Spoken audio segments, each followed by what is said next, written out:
السلام عليكم ورحمة الله.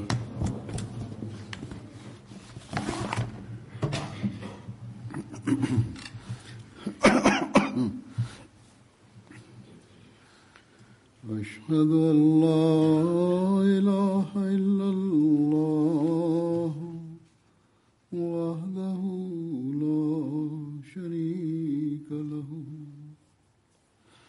وأشهد أن محمدا عبده ورسوله أما بعد فأعوذ بالله من الشيطان الرجيم بسم الله الرحمن الرحيم الحمد لله رب العالمين الرحمن الرحيم مالك يوم الدين إياك نعبد وإياك نستعين اهدنا الصراط المستقيم صراط الذين أنعمت عليهم غير المغضوب عليهم ولا الضالين.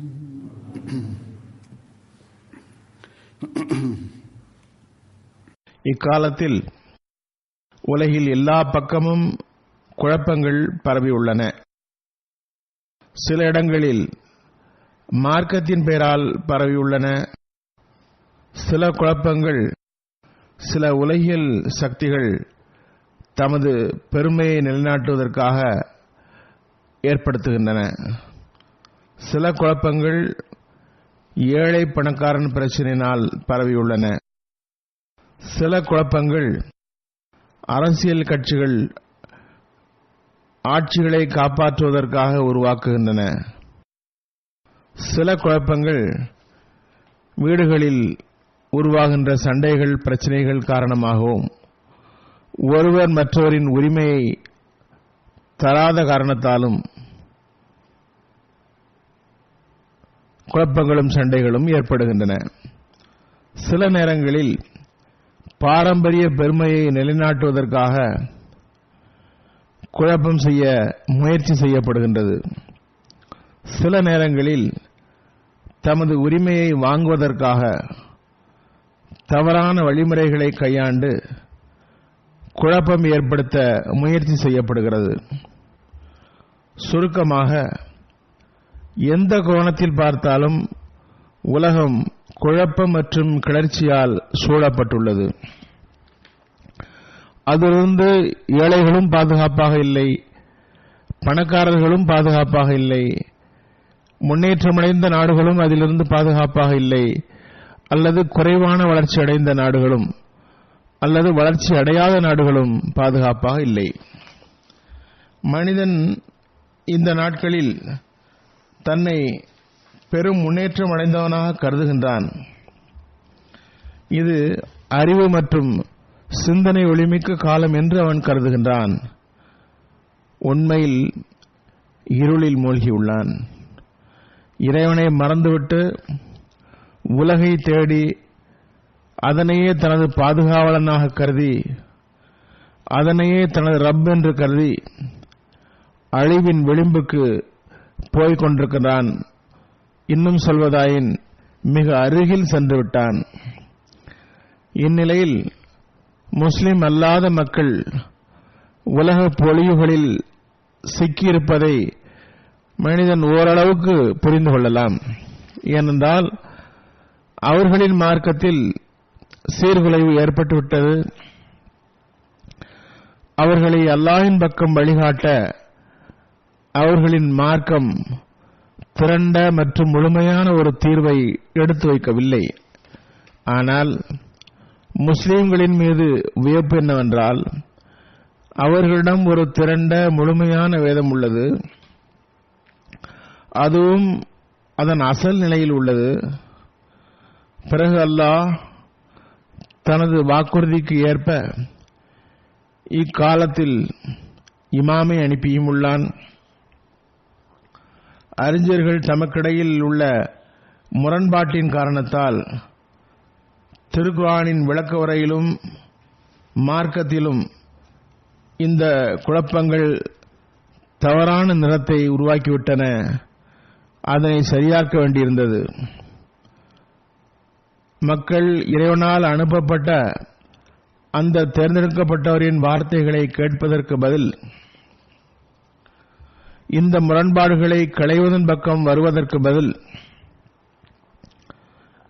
முஸ்லிம்களில் பெரும்பாலார் மார்க்கத்தின் பெயரால் குழப்பம் ஏற்படுத்தும் மார்க்க அறிஞர்களின் பின்னால் செல்கின்றனர். அவர்களின் பின் சென்று இறைவனால் அனுப்பப்பட்டவரின் வார்த்தைகளை கேட்பதற்கு தயாராக இருப்பதில்லை. அல்லாஹ் தஆலா இந்த குழப்பங்களை தீர்ப்பதற்காகவும் ஒருவருக்கொருவர் சகோதரத்துவத்தை உருவாக்குவதற்காகவும் இறைவனை அறிந்து கொள்வதற்காகவும் அவரை ஏற்பாடு செய்தான். ஆனால் உலகம் ஏற்க தயாராக இல்லை.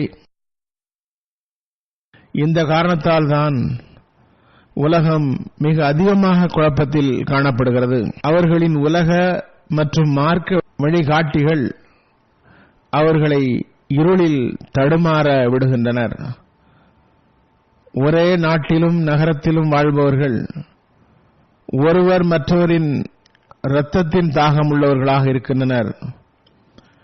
இதிலிருந்து பயனடைந்தவாறு வெளி உலகம், குறிப்பாக முஸ்லிம் அல்லாத சக்திகள் முஸ்லிம் பிரிவுகளுக்குள் சண்டையிட வைக்கவும் தாம் பயன்பெறுவதற்காகவும் அவர்களுக்கு போர் தளவாடங்களை வழங்குகின்றனர், இராணுவ உதவியும் வழங்குகின்றனர்.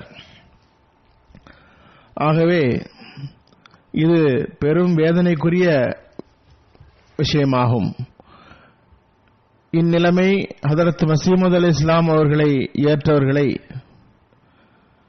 அவர்களை ஏற்காதவர்களுக்காக துஆ செய்வதன் பக்கம் கவனமூட்டக்கூடிய விஷயமாகும். அத்துடன் இன்னும் தேவையும் உள்ளது. அதே வேளையில் நாம் நமது செயல் நிலைமையையும் ஆன்மீக நிலையையும் ஹதரத் மஸீஹ் அலைஹிஸ்ஸலாம் நம்மிடம் பார்க்க விரும்பிய விதத்தில் அமைக்க வேண்டும். அதுவே அந்த தேவையாகும். நமது அமலின் நிலை அன்னார் பார்க்க விரும்பியவாறு இல்லை என்றால் நாமும் கூட குழப்பம் கிளர்ச்சியில் பீடிக்கப்பட்ட மக்களில் அடங்குவோம் என்பது சாத்தியமானதே ஆகும். ஹதரத் மஸீஹ் அலைஹிஸ்ஸலாம் தொடர்ந்து மீண்டும் மீண்டும் தமது ஜமாத்திற்கு இதன் பக்கம் கவனமூட்டியுள்ளார்கள். உங்களது நிலைமைகள் பையத் செய்த பிறகு எவ்வாறு இருக்க வேண்டும், அதற்காக நீங்கள் என்ன வழிமுறையை கையாள வேண்டும், இது தொடர்பாக ஹதரத் மஸீஹ் அலைஹிஸ்ஸலாமுடைய சில மேற்கோள்களை நான் இப்போது எடுத்து வைப்பேன். அன்னார் எதன் பக்கம் கவனமூட்டியுள்ளார்களோ அதனை கவனமாக கேட்க வேண்டும். பல முறை அதனை கேட்டுவிட்டோம், படித்துவிட்டோம் என்று நினைக்க வேண்டாம். படித்தும் கேட்டும் கூட மறந்து விடுகிறது. ஹதரத் மஸீஹ் அலைஹிஸ்ஸலாம் எவ்வாறு மீண்டும் மீண்டும் பல்வேறு கோணத்தில் இதனை விளக்கியுள்ளார்கள். வருடக்கணக்கில் தமது சபைகளில் ஜமாத்திற்கு தமது நிலைமைகளை மேம்படுத்துவதற்காக கவனமூட்டிக் கொண்டே இருந்தார்கள். அன்னாருக்கு தமது ஜமாத்தின் மீது எவ்வளவு கவலை இருந்தது என்பதை அது காட்டுகிறது. அவர்கள் ஒருபோதும் இந்த நோக்கத்தை மறந்துவிடக்கூடாது. பையத்திற்கு பிறகு பல வழிகேடுகள் அவர்களிடம் உருவாகிவிடக்கூடாது. அவர்கள் மீண்டும் இருளின் பக்கம் சென்றுவிடக்கூடாது என்ற கவலை இருந்ததை காட்டுகிறது. ஓரிடத்தில் அன்னார் கூறுகின்றார்கள், நமது ஜமாத் இந்த இருள் நிறைந்த காலத்தில் எல்லா புறமும் இருளும் கவனமின்மையும் வழிகேடும் ஆகிய காற்று வீசும் நிலையில் தக்வாவை கைக்கொள்ள வேண்டும். உலகில் நிலை என்னவென்றால், அல்லாஹ்வின் கட்டளைக்கு மகத்துவம் இல்லை. கடமைகள் மற்றும் போதனைகளை அவர்கள் பொருட்படுத்தவில்லை. நமக்கு என்ன உரிமைகள் உள்ளன, அதனை எவ்வாறு செலுத்த வேண்டும் என்று புரிவதில்லை. மேலும் அவர்களுக்கு போதிக்கப்பட்டவை பற்றியும் கவனத்தில் கொள்வதில்லை. உலகம் மற்றும் அதன் பணிகளில் அளவுக்கு அதிகமாக மூழ்குதல் காணப்படுகிறது.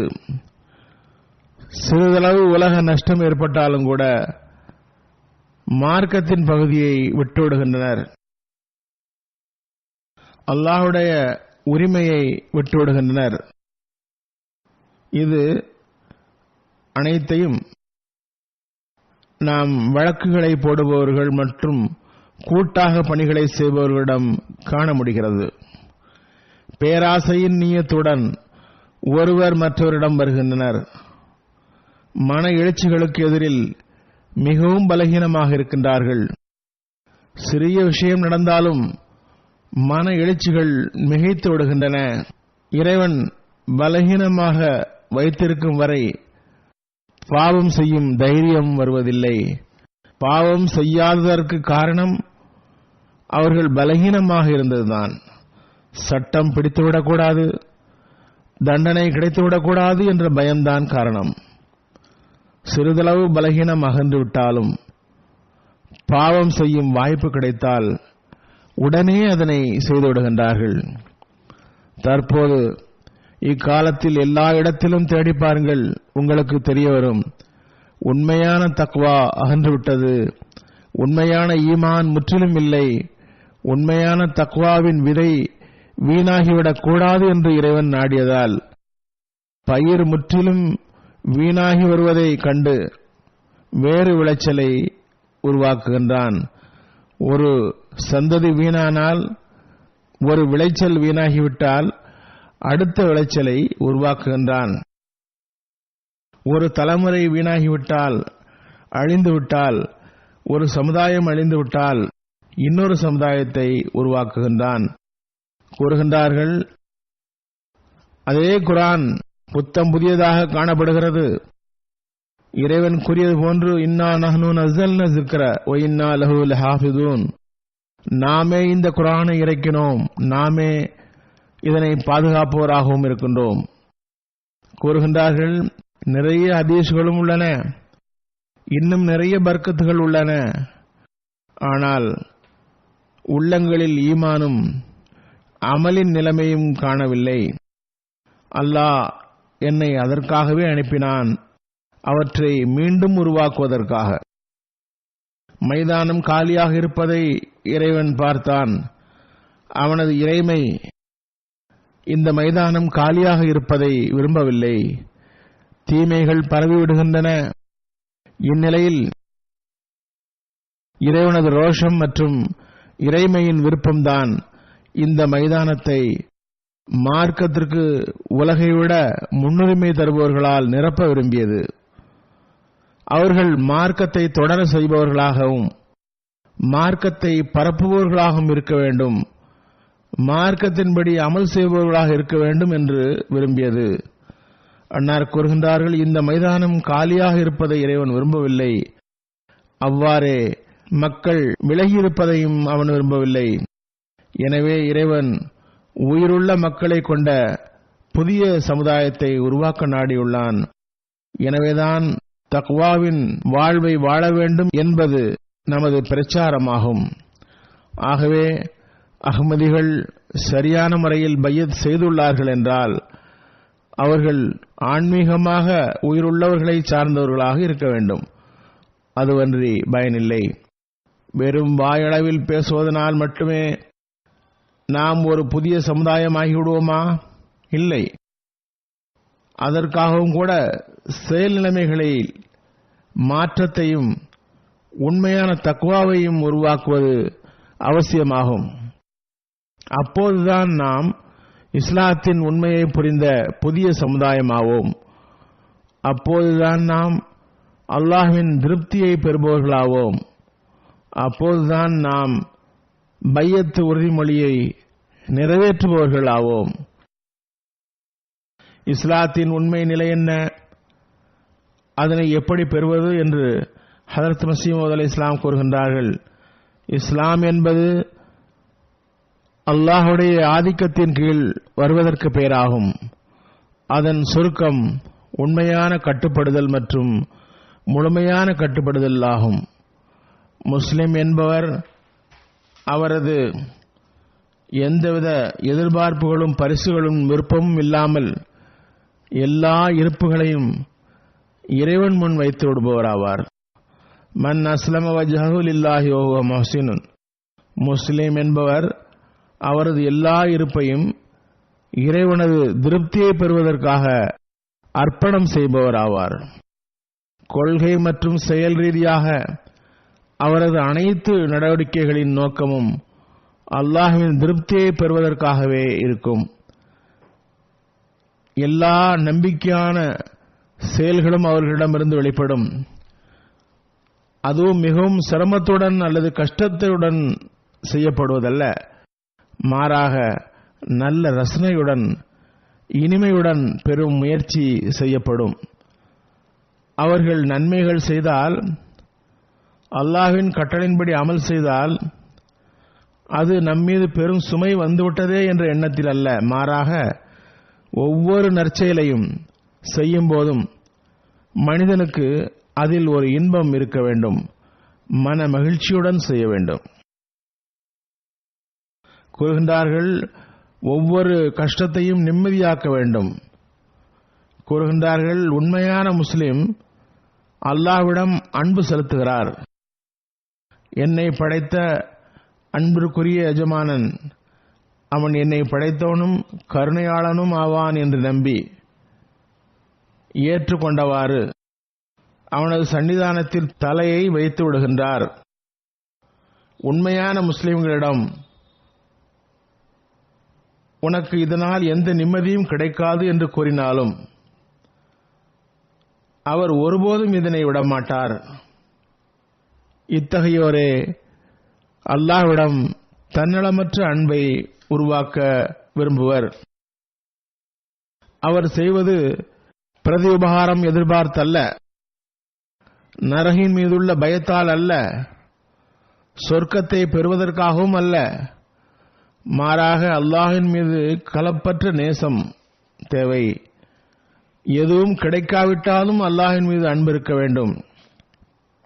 ஏனென்றால் அவரது இபாதத்துகள், இறைவனுடனான தொடர்புகள், கட்டுப்படுதலின் மாய்தல் அனைத்தும் கூலியை எதிர்பார்த்தல்ல, மாறாக அவர் தனது இருப்பை முற்றிலும் அல்லாஹ்வின் புரிதல், அவன் மீது அன்பு மற்றும் கட்டுப்படுதலுக்காகவே படைக்கப்பட்டதாக கருதுகின்றார். அவருக்கு வேறு எந்த நோக்கமும் லட்சியமும் இருப்பதில்லை.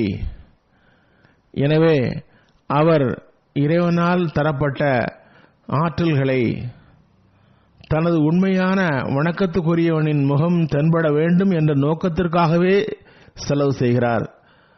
தன்னலமற்ற முறையில் அல்லாஹ்விடம் தொடர்பு வைப்பீர்கள் என்றால் அல்லாஹ்வின் முகம் தென்படும், சரியான தொடர்பு ஏற்படும். சொர்க்கம் நரகம் அவரது அசல் நோக்கமாக இருப்பதில்லை, மாறாக அல்லாஹ்வின் திருப்தியே நோக்கமாக இருக்கின்றது. அல்லாஹ்வுடைய பேரன்பில் தமது நிலை எவ்வாறு உள்ளது என்று விளக்கியவாறு அன்னார் தமது நிலைமையை பற்றி கூறுகின்றார்கள். இறைவன் மீது அன்பு கொண்டால் கடுமையிலும் கடுமையான தண்டனை தரப்படும் என்று கூறினாலும் கூட நான் சத்தியமிட்டு கூறுகின்றேன், எனது இயல்பு எப்படி இருக்கிறது என்றால் அந்த கஷ்டங்களையும் துன்பங்களையும் ஒரு ரசனையுடன் விருப்பம் கொண்டவாறு சகித்துக் கொள்ள தயாராக உள்ளேன். கடும் துக்கமும் துயரமும் தவிர எதுவும் கிடைக்காது என்று கூறப்பட்டாலும் கூட இறைவனுக்கு கட்டுப்படுதலில் இருந்து பாதத்தை ஒரு அடி வெளியில் வைப்பது ஆயிரக்கணக்கான அல்லது எண்ணற்ற மரணத்தை, துக்கத்தை, கஷ்டத்தை விட அதிகமான கஷ்டத்தை தரக்கூடியதாகும். ஒரு உண்மையான முஸ்லிம் இறைவனின் கட்டளையை விட்டு வெளியில் செல்வது தனது அழிவுக்கு காரணமானதாக கருதுகிறார். அந்த கட்டுப்படாமைக்காக எவ்வளவுதான் சொகுசுகள் நிம்மதிகளை வாக்களிக்கப்பட்டாலும் சரிதான். கூறுகின்றார்கள், உண்மையான முஸ்லிமாக இருப்பதற்கு இத்தகைய ஒரு இயல்பை பெறுவது அவசியமாகும். அல்லாஹ்வின் மீதுள்ள அன்பு, நேசம், எந்த ஒரு நற்கூலி தண்டனை பற்றிய பயம் அல்லது எதிர்பார்ப்பின் அடிப்படையில் இருக்கக்கூடாது. இயல்பின் இயற்கையான நிலையே ஈர்க்கப்பட்டு செய்யும்போதுதான் அதுவே அவருக்கு ஒரு சொர்க்கத்தை உருவாக்கி தந்துவிடுகிறது. உண்மையான சொர்க்கம் அதுவே ஆகும். எந்த ஒரு மனிதனும் இந்த வழியை பின்பற்றாமல் சொர்க்கத்தில் நுழைய முடியாது. எனவே நான் என்னிடம் தொடர்பு வைத்துள்ள உங்களிடம் இந்த வழியில் நுழையுமாறு போதிக்கின்றேன். ஏனென்றால் சொர்க்கத்தின் உண்மையான வழி இதுவாகும். எனவே நமக்கு அல்லாஹ்வுடன் தொடர்பு மற்றும் அன்பு பற்றி ஹதரத் மஸீஹ் மவ்ஊத் அலைஹிஸ்ஸலாம் நம்மீது இவ்வாறு எதிர்பார்ப்பு வைத்துள்ளார்கள். ஹதரத் மஸீஹ் மவ்ஊத் அலைஹிஸ்ஸலாம் இவ்வாறு தெளிவுபடுத்தியுள்ளார்கள். அதாவது அல்லாஹ்வுடைய கட்டளைக்கு முழுமையாக கட்டுப்படுதல், அவனது திருப்தியை பெறுதல் என்பது எளிய பணி அல்ல. ஆனால் இது எத்தகைய விஷயம் என்றால் இதற்காக முழுமையான முயற்சி தேவை. அப்போதுதான் குறையிலிருந்து வெளியேறும் நோக்கமும் நிறைவேறும். எனவே அன்னார் தாமே அந்த கேள்வியை எழுப்பி, அதாவது கட்டுப்படுதல் என்பது எளிய பணியா என்ற கேள்வியை எழுப்பியுள்ளார்கள். பிறகு கூறுகின்றார்கள், எவர் முழுமையாக கட்டுப்படவில்லையோ அவர் இந்த இயக்கத்திற்கு கெட்ட பெயர் ஏற்படுத்துகின்றார்.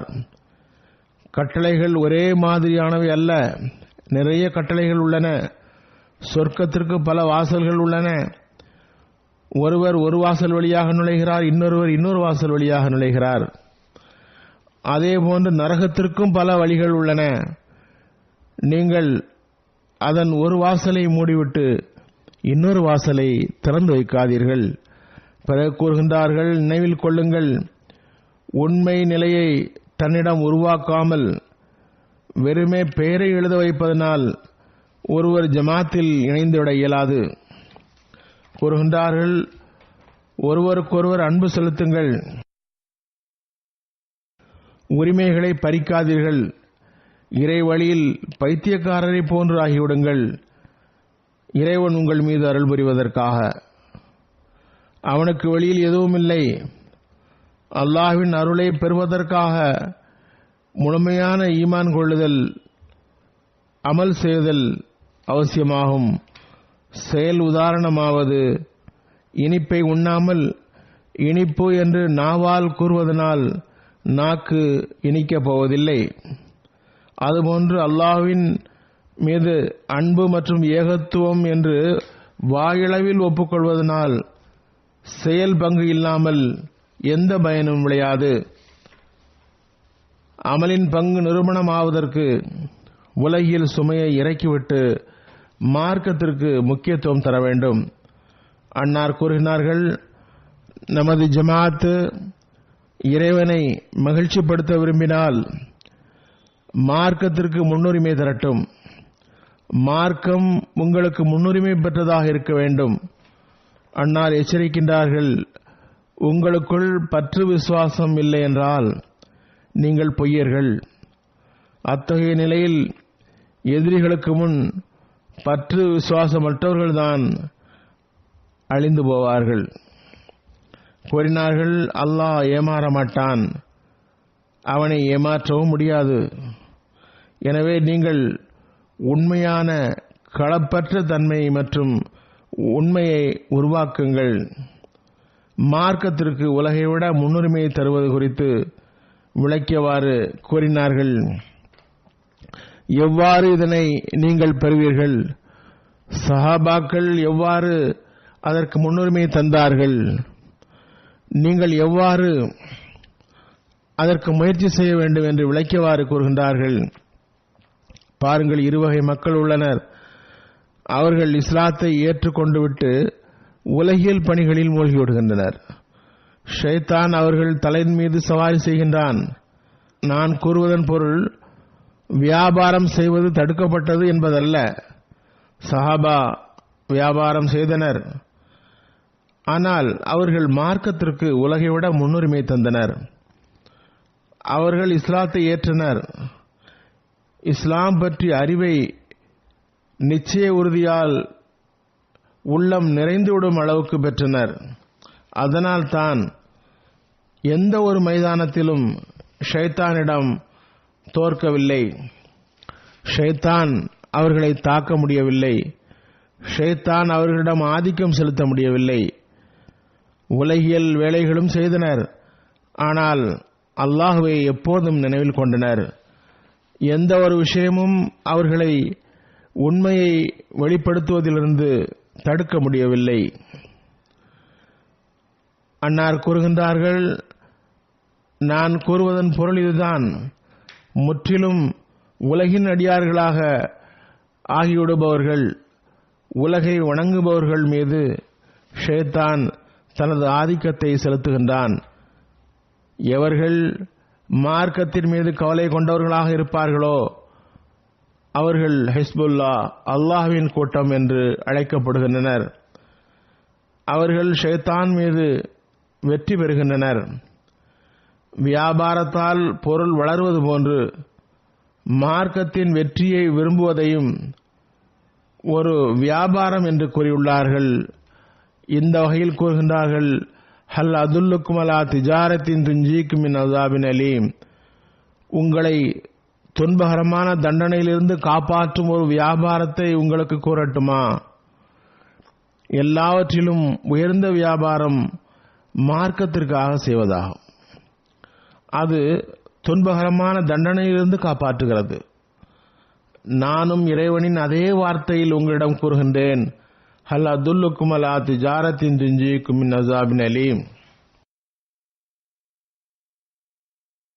மார்க்கத்தின் மேம்பாடு மற்றும் விருப்பத்தில் குறைவுபடுத்தாதவர்கள் மீது நான் நம்பிக்கை வைக்கின்றேன். எவர்கள் அந்த விருப்பத்தில் குறைபாடு கொண்டிருப்பார்களோ அவர்களை ஷைத்தான் பிடித்துவிடக்கூடாது என்று அஞ்சுகிறேன். எவர்களிடம் நிரந்தரமான ஈடுபாடு இல்லையோ அவர்கள் உலகை விட மார்க்கத்திற்கு முன்னுரிமை தர முடியாது. பிறகு சோம்பல் வருகிறது. பிறகு படிப்படியாக மனிதன் ஷைத்தானின் பிடியில் வந்துவிடுகின்றான். எனவே ஒருபோதும் சோம்பல் கூடாது. புரியாத ஒவ்வொரு காரியத்தையும் கேட்க வேண்டும், அதன் மூலம் அதன் ஞானங்களை தெரிந்து கொள்வதற்காக.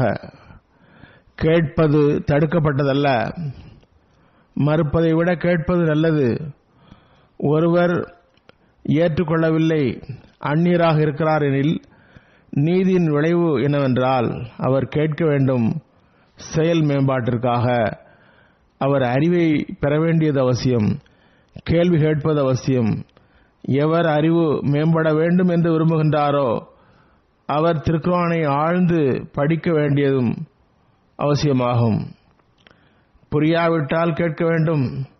சில ஞானங்களை விளங்க முடியாவிட்டால் மற்றவரிடம் கேட்டு பயன்பெற வேண்டும். கூறுகின்றார்கள், திருக்குர்ஆன் ஒரு மார்க்க கடல் ஆகும்.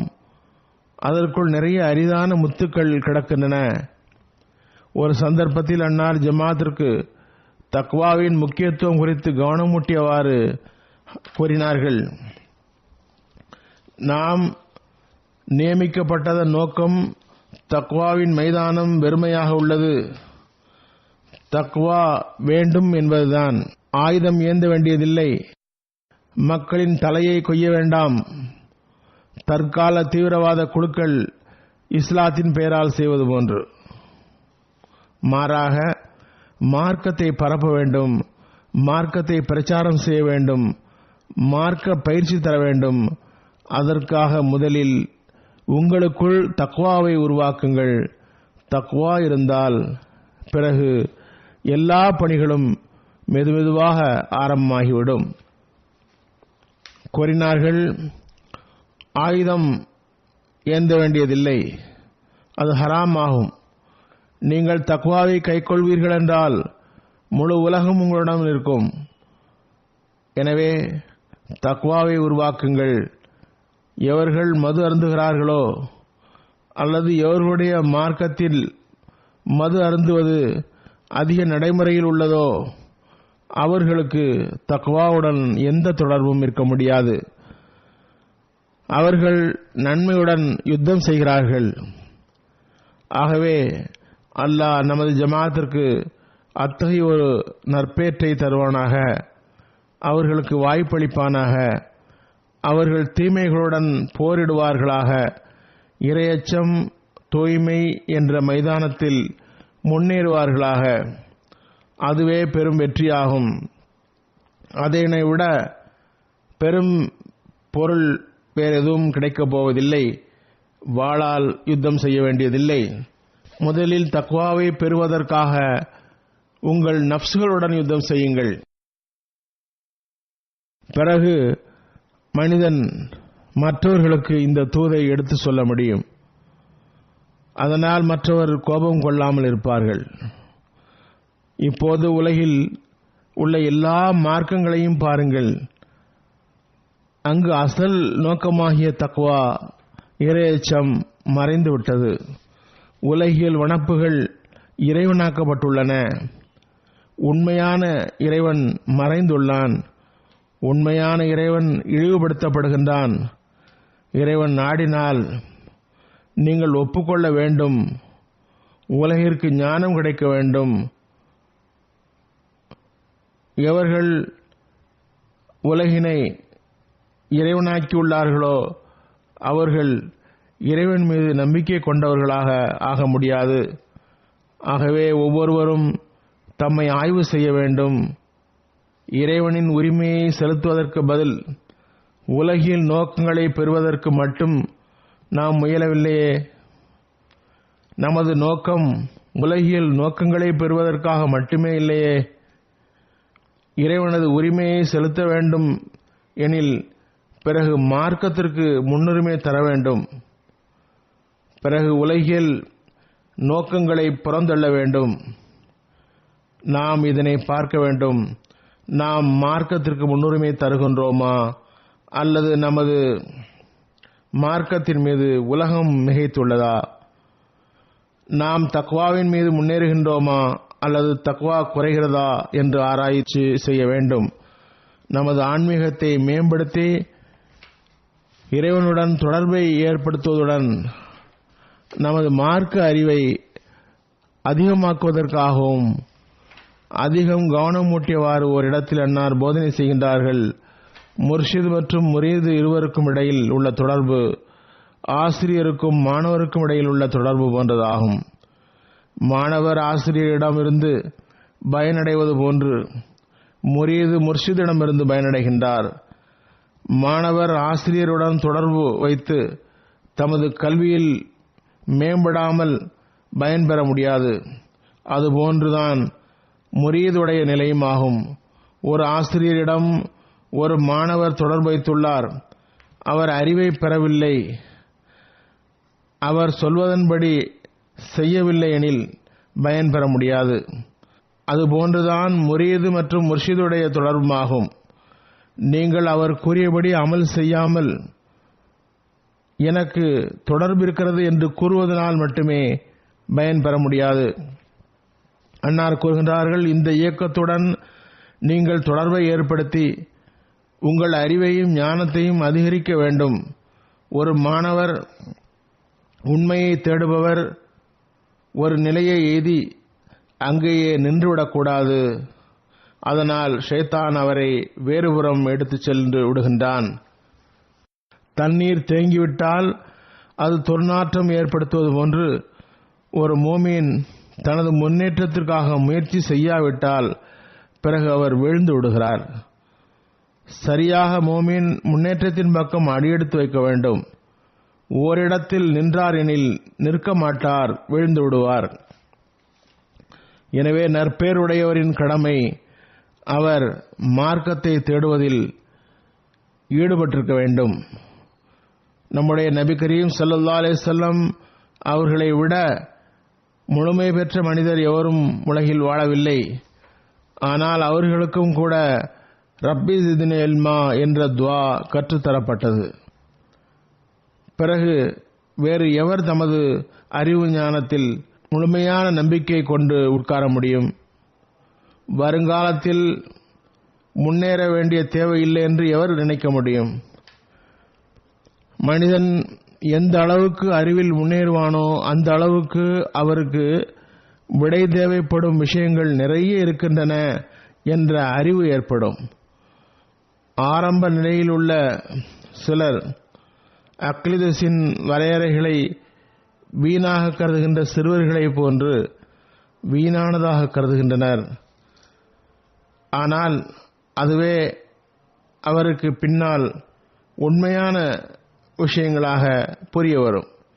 எனவே எந்த அளவுக்கு முடியுமோ அந்த அளவுக்கு தமது தகுதியை உயர்த்துவதுடன் தமது அறிவை அதிகமாக்குவதற்கான முயற்சியையும் முழுமைப்படுத்த வேண்டும். நீங்கள் நிறைய வீணான காரியங்களை விட்டுவிட்டு இந்த இயக்கத்தை ஒப்புக்கொண்டுள்ளீர்கள். அது பற்றி நீங்கள் முழுமையான அகப்பார்வையும் பெறவில்லை என்றால் பிறகு என்ன பயன்?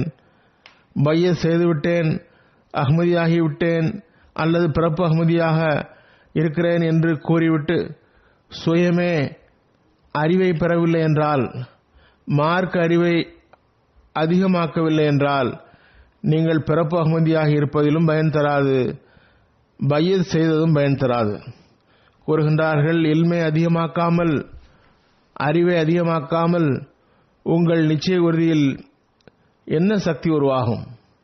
சின்ன சின்ன விஷயங்களில் சந்தேகம் உருவாகும். பிறகு நிலை தடுமாறும், அபாயமும் உள்ளது. நிறைய மக்கள் பின்தங்கி விடுகின்றார்கள், ஆட்சேபிக்கின்றார்கள். அல்லது சிலர் தமது உறவினர்கள் அஹ்மதி என்று கூறி அதனால் அஹ்மதியாக இருக்கின்றார்கள் எனில் அவர்களுக்கும் எந்த பயனும் இல்லை. அறிவை அதிகரிக்கும் அளவுக்கு தான் சந்தேகங்கள் அகல முடியும். பிறகு ஷைத்தான் தடுமாற வைக்க முடியாது. திருக்குர்ஆனை சிந்தித்து படிக்குமாறு ஹதரத் மஸீஹ் அலைஹிஸ்ஸலாம் முதலில் வற்புறுத்தி இருந்தார்கள். அதேபோன்று அன்னாரின் நூல்களை படிப்பதற்கும் மார்க்க அறிவை அதிகமாக்கவும் கூட நாம் கவனம் செலுத்த வேண்டும். அதுபோன்று ஹிலாஃபத்துடன் தொடர்பை ஏற்படுத்துவதும் அதற்காக முயற்சிக்க வேண்டும். அல்லாஹ் அதற்காக எம்டிஏவின் அருளை வழங்கியுள்ளான். அதன் மூலம் தொடர்பை ஏற்படுத்த வேண்டும். காலத்தின் ஹலீஃபாவின் எல்லா நிகழ்ச்சிகளில் இருந்தும் பயனடைய வேண்டும். எவர்கள் இந்த தொடர்பை குறிப்பான கவனத்துடன் வைத்திருக்கின்றார்களோ, எம்டிஏவை கவனத்துடன் கேட்கின்றார்களோ, பார்க்கின்றார்களோ, அவர்களிடம் இருந்து கடிதங்கள் வருகின்றன. அவர்களுடைய ஈமான் மற்றும் நிச்சய உறுதியில் இந்த தொடர்பின் காரணத்தினால் முன்னேற்றம் ஏற்பட்டுள்ளதாக அவர்கள் கூறுகின்றனர். எனவே இது மிக பெரிய வழியாகும். இதிலிருந்து ஒவ்வொரு அஹ்மதியும் பயனடைய வேண்டும். ஒவ்வொருவரும் தமக்குள் அன்பு நேசத்தை ஏற்படுத்தவும், பிறரது கஷ்டங்களை உணரவும், ஒருவர் மற்றவரின் உரிமையை தருவதற்கு கவனமூட்டியவாறும் அன்னார் கூறுகின்றார்கள். அசல் விஷயம் என்னவென்றால், உட்புறத்தை பொறுத்தமட்டில் எல்லோரும் ஒரே போன்று இருப்பதில்லை. எல்லா விதைகளிலிருந்தும் கோதுமை வெளிப்படுகிறதா? பூமியில் விதைக்கப்பட்ட எல்லா விதைகளும் கோதுமையை வெளிப்படுத்துவதில்லை. சில தானியங்கள் வீணாகி விடுகின்றன, சிலவற்றை பறவைகள் தின்று விடுகின்றன, இன்னும் சில சரியான பழங்களை தருவதில்லை. சுருக்கமாக சில விதைகள் நன்றாக இருக்கின்றன, வளர தகுதியானதாக இருக்கின்றன. அவற்றை எவரும் அழிக்க முடியாது. இறைவனுக்காக ஒரு ஜமாத்து தயாராகும் போது அதுவும் கூட ஒரு வயலை போன்றது. எனவே இந்த விதியின்படிதான் அதன் முன்னேற்றமும் ஏற்படுகிறது. ஒருவர் பலகீனமாக இருக்கிறார், ஒருவருக்கு மார்க்க அறிவு அதிகமாக இருக்கிறது. ஒருவர் ஒரு வகையில் சிறந்தவர், ஒருவர் இன்னொரு வகையில் நல்லவர். அவர்கள் தத்தமது திறமைக்கு ஏற்ப இருக்கின்றனர்.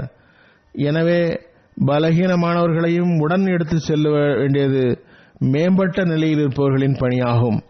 கூறுகின்றார்கள், எனவே பலகீனமான சகோதரருக்கு உதவி செய்வது நமது வழக்கமாக கொள்ள வேண்டும். அவர்களுக்கு சக்தியை வழங்க வேண்டும். இரு நண்பர்கள் உள்ளனர். ஒருவருக்கு நீந்த தெரியும், ஒருவருக்கு நீந்த தெரியாது. பிறகு முதலாமவர் மற்றவரை மூழ்காமல் காப்பாற்ற வேண்டுமா, மூழ்க விட வேண்டுமா? அவ்வாறு செய்வது எப்படி பொருத்தமான செயலாக இருக்க முடியும்? அவரை மூழ்குவதிலிருந்து காப்பாற்றுவது அவருடைய கடமையாகும். எனவேதான் திருக்குர்ஆன் கூறுகிறது, தாவனு அலல் பிர்ரி வத் தக்வா, நன்மை மற்றும் தக்வாவில் ஒருவருக்கொருவர் உதவி செய்யுங்கள். கூறுகின்றார்கள், பலகீனமான சகோதரரின் சுமையை தூக்குங்கள். அவரது செயல், ஈமான் மற்றும் பொருளாதார பலகீனங்களில் அவருடன் இருங்கள். செயல் பலகீனம் இருந்தால் அவருக்கு உதவி செய்யுங்கள். அவரை போன்று செயல் பலகீனம் காட்ட வேண்டுமா? அவருக்கு உதவி செய்வதென்றால் எப்படி? இல்லை, அதனை அகற்றுவதற்கு முயற்சி செய்ய வேண்டும். ஈமானில் பலகீனம் இருந்தால், உங்கள் ஈமான் உறுதியாக இருந்தால் அவரது ஈமானை காப்பாற்ற முயற்சி செய்ய வேண்டும். பொருளாதார பலகீனம் இருந்தால் உங்களால் பொருளாதார உதவி செய்ய முடிந்தால் செய்ய வேண்டும். அல்லது ஜமாத் அமைப்பிடம் கூறுங்கள். என்றளவு ஜமாத் அமைப்பு அவருக்கு உதவி செய்யும். உடல் ரீதியான பலகீனத்துக்கும் கூட சிகிச்சை செய்யுங்கள். வெளிப்படையான உடலியல் பலகீனம் இருந்தால் அவரது நோயின் வேளையில் சிகிச்சை செய்யுங்கள். சக்தி உள்ளவர்கள் பலகீனமானவர்களுக்கு உதவி செய்யவில்லை என்றால் ஒரு ஜமாத்தாக இருக்க முடியாது. அதற்கு ஒரே நிலைதான், அதாவது அவரது பலகீனத்தை மறைக்க வேண்டும். மற்றவரின் பலகீனத்தை கூறுவதற்கு பதில் மறைக்க முயற்சிக்க வேண்டும். சஹாபாக்கு இந்த போதனை தான் தரப்பட்டது. புதிய முஸ்லிம்கள் பலகீனத்தை பார்க்கும் பொழுது நீங்கள் சிடுசிடுக்காதீர்கள். நீங்களும் அவ்வாறே பலகீனமாக இருந்தீர்கள். ஒவ்வொரு பெரியவரும் சிறியவருக்கு சேவகம் செய்ய வேண்டும்.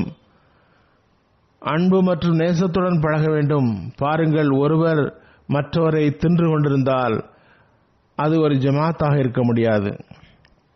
4 பேர் கூடியிருந்து கொண்டு தமது ஏழை சகோதரரை பற்றி புறம் பேசுதல் கூடாது. ஒருவர் மற்றவரை சாப்பிட முடியாது. சாப்பிடுவது என்றால் இதுதான். அல்லாஹ் கூறுகின்றான், நீங்கள் மற்றவரை பற்றி புறம் பேசினீர்கள், குறை சொன்னீர்கள் என்றால் நீங்கள் உங்கள் இறந்த சகோதரரின் மாமிசத்தை சாப்பிடுகிறீர்கள். ஒருவரின் தீமைகளை பார்க்காதீர்கள், மாறாக நல்லவற்றை பாருங்கள். கூறுகின்றார்கள், ஒருவர் மற்றவரை தின்று கொண்டிருந்தால் ஒரு ஜமாத்தாக இருக்க முடியாது. 4 பேர் கூடியிருந்து தமது ஏழை சகோதரரை பற்றி புறம் பேசுவது, அவரது குறைகளை பேசத் தொடங்குவது, பலகீனமானவர்கள் மற்றும் ஏழைகளை இழிவுபடுத்துவது, இழிவு கண் கொண்டு பார்ப்பது ஒருபோதும் கூடாது. கூட்டத்தில் ஒரு சக்தி உருவாக வேண்டுமென்றால் ஒற்றுமை உருவாக வேண்டும். அதனால் அன்பு உருவாகிறது, பர்க்கத்துகள் உருவாகின்றன. நான் பார்க்கின்றேன், சின்ன சின்ன விஷயங்களில் கருத்து வேறுபாடுகள் ஏற்படுகின்றன. அதன் விளைவாக நமது சின்ன சின்ன விஷயங்களையும் பார்த்து கொண்டிருக்கிற நமது எதிரிகள் நமது சாதாரண விஷயங்களை கூட பத்திரிகைகளில் பெரிதாக ஆக்கி வெளியிட்டு விடுகின்றார்கள். கூறுகின்றார்கள், பிறகு அதனை கொண்டு படைப்பிடங்களை வழிகெடுக்கின்றனர். மக்களிடம் கூறுகின்றனர், பாருங்கள், இவர்களிடம் இன்னென்ன குறைகள் உள்ளன.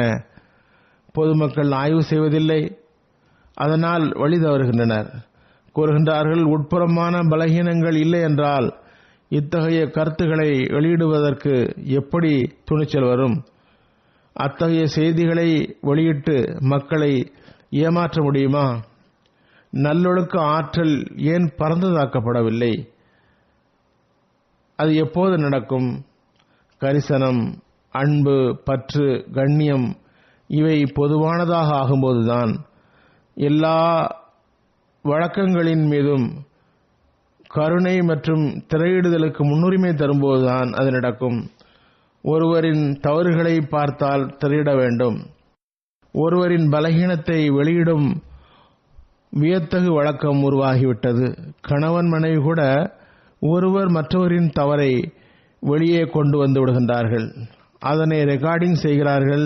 சின்ன சின்ன காரியங்களுக்காக உள்ளம் வேதனைப்படவும் கஷ்டப்படவும் கூடிய வகையில் அத்தகைய கடுமையான பிடியை பிடிக்கக்கூடாது.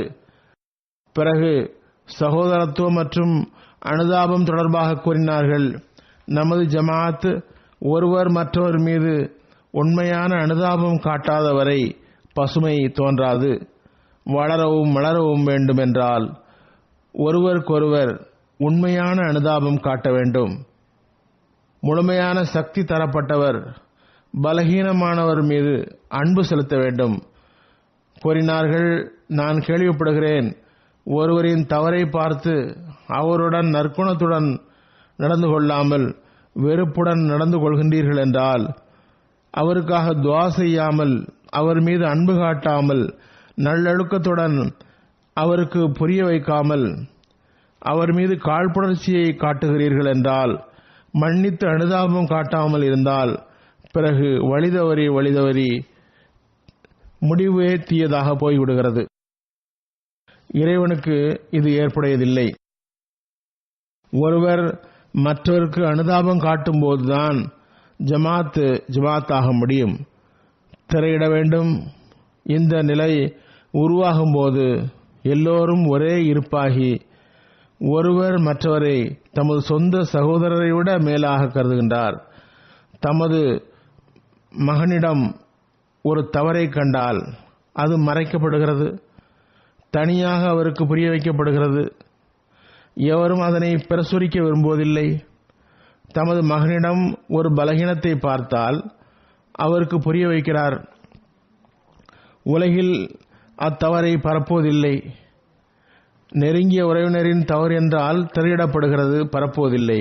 கூறுகின்றார்கள், இறைவன் உங்களுக்கு சகோதரன் ஆக்கியுள்ளான், பிறகு சகோதரரின் உரிமை இதுவா?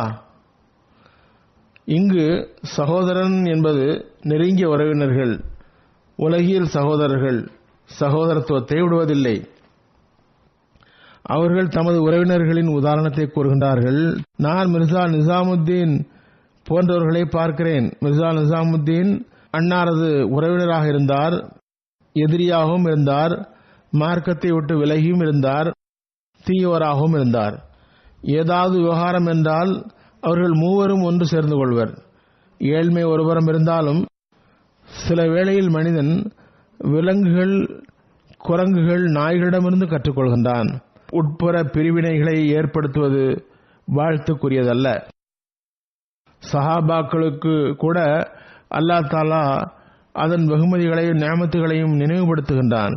நீங்கள் தங்கத்தின் மலைகளை செலவு செய்தாலும் கூட இந்த சகோதரத்துவத்தை பெற முடியாது.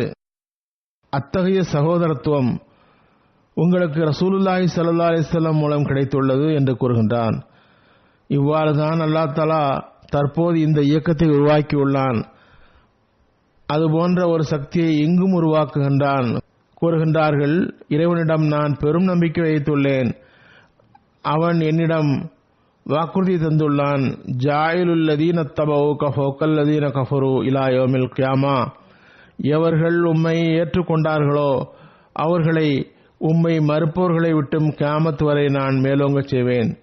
கூறுகின்றார்கள், நான் நிச்சயமாக அறிகின்றேன், அல்லாஹ் ஒரு ஜமாத்தை உருவாக்குவான், அது கியாமத் வரை மேலோங்கி இருக்கும்.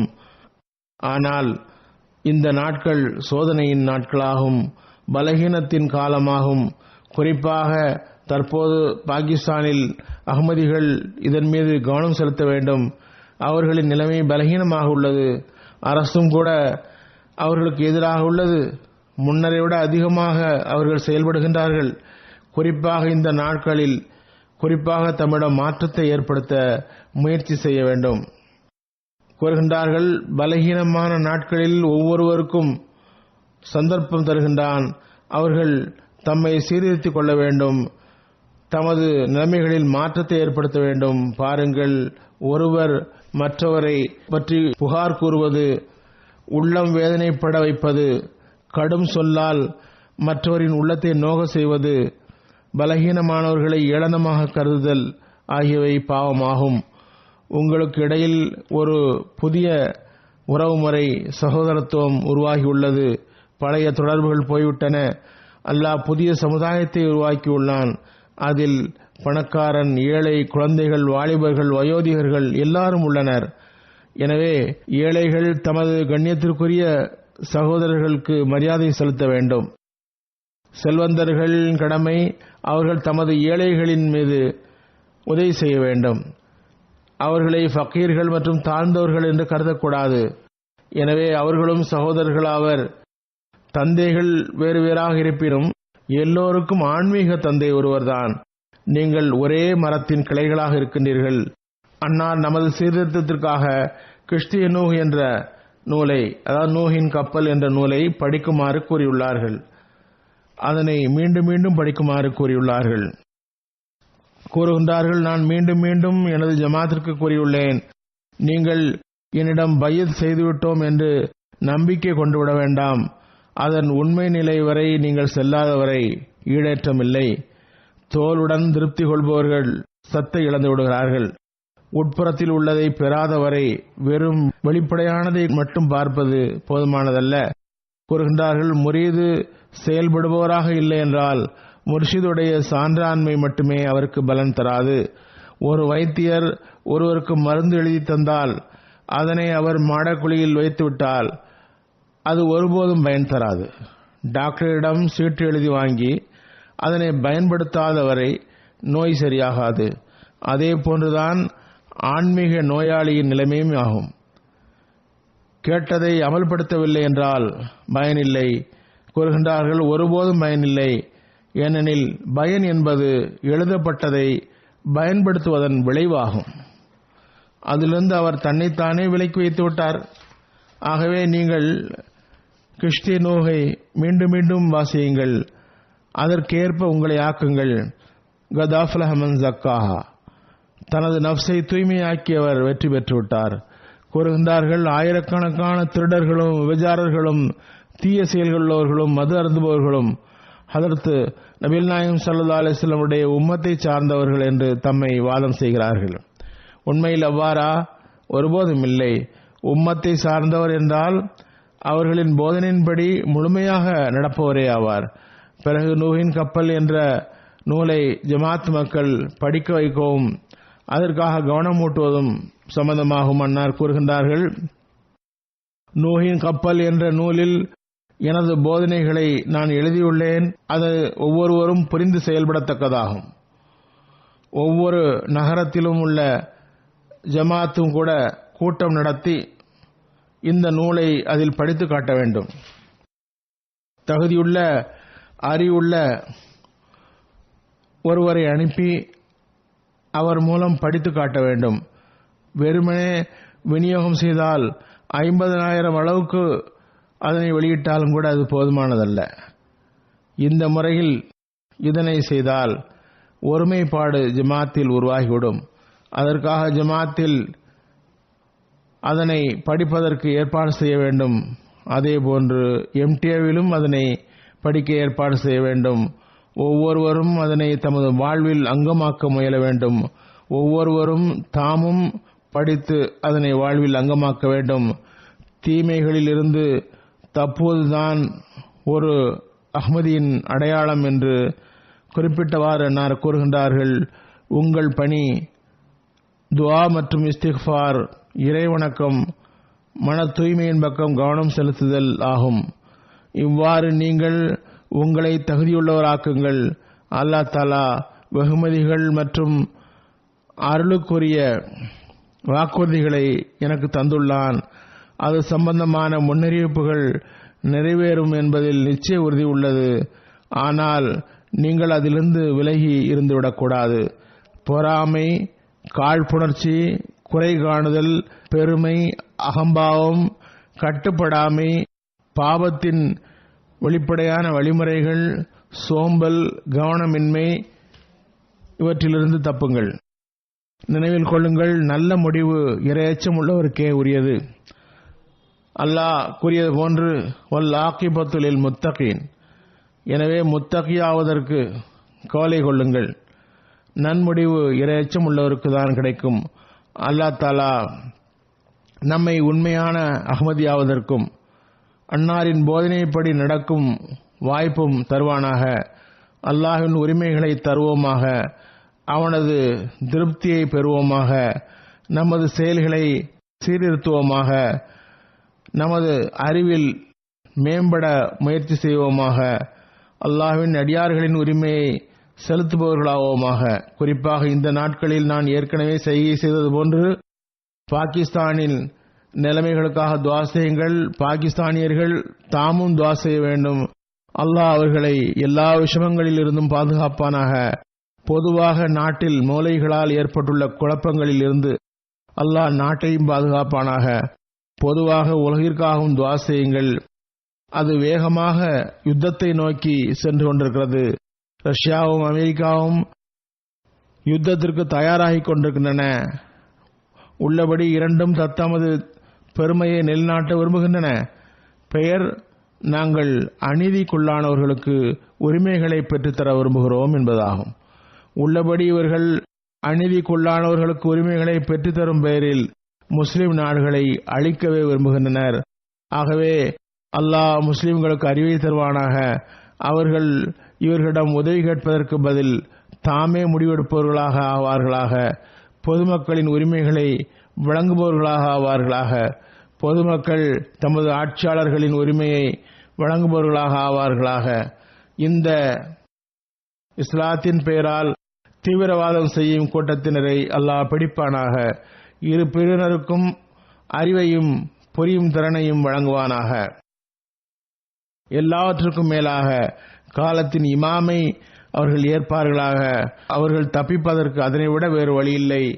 அதனை விட்டால் அவர்கள் எஞ்சியிருக்க வழியில்லை, தப்பிக்கவும் முடியாது. அல்லாஹ் இவர்களுக்கு அறிவை வழங்குவானாக. முஸ்லிம்கள் இந்த அநீதியில் பங்கெடுப்பதற்கு பதில் இஸ்லாத்தின் உண்மையான போதனைக்கு ஏற்ப அன்பு, நேசம், சகோதரத்துவம் ஆகிய போதனையின்படி நடப்பார்களாக. அல்லாஹ்வின் உரிமையையும் வழங்குவார்களாக.